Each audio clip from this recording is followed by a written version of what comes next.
Hello, I'm Olli Lee, and I'm here to interview Coach Page for this episode of Turning the Page.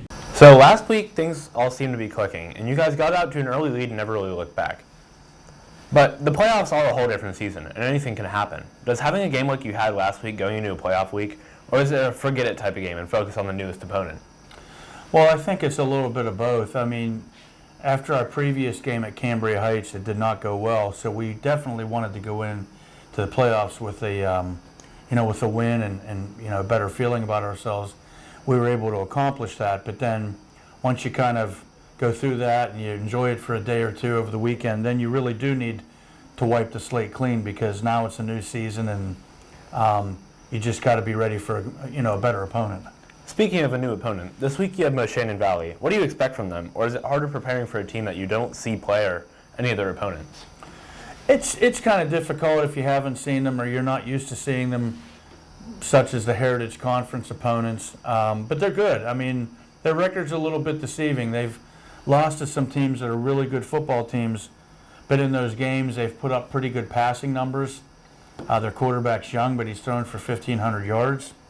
They have 3 kids that are athletic that have caught close to 30 balls each, and they have a running back that's over 1,000 yards. So they're not complicated what they do, but they get the ball in those guys' hands, and defensively they like to bring a lot of pressure at you. So they're doing some different things that we don't typically see in the Heritage. What do you think you guys need to do to be successful this weekend?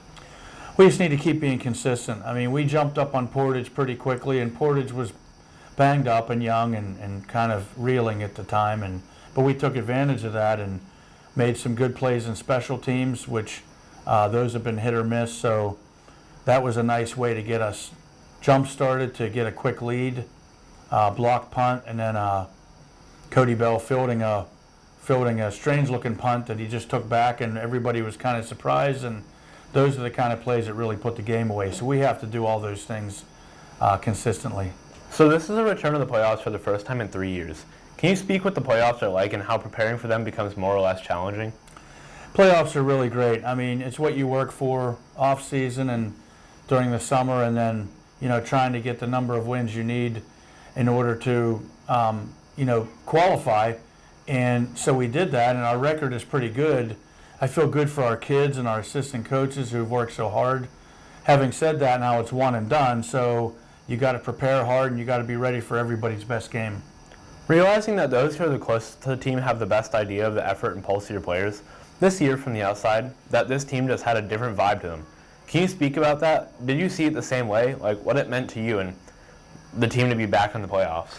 Yeah, it had to have a different vibe based on the way last year went. I credit our seniors for that. It's kind of like quiet leadership.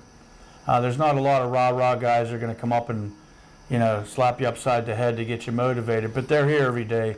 They work hard. They don't get hurt. They're tough.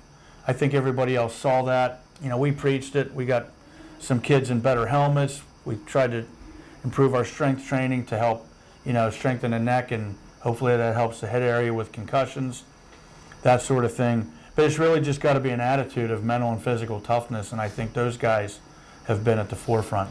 Thank you, Coach. I'm really looking forward to this Friday. Thank you guys very much. Thank you for tuning in. See you next week.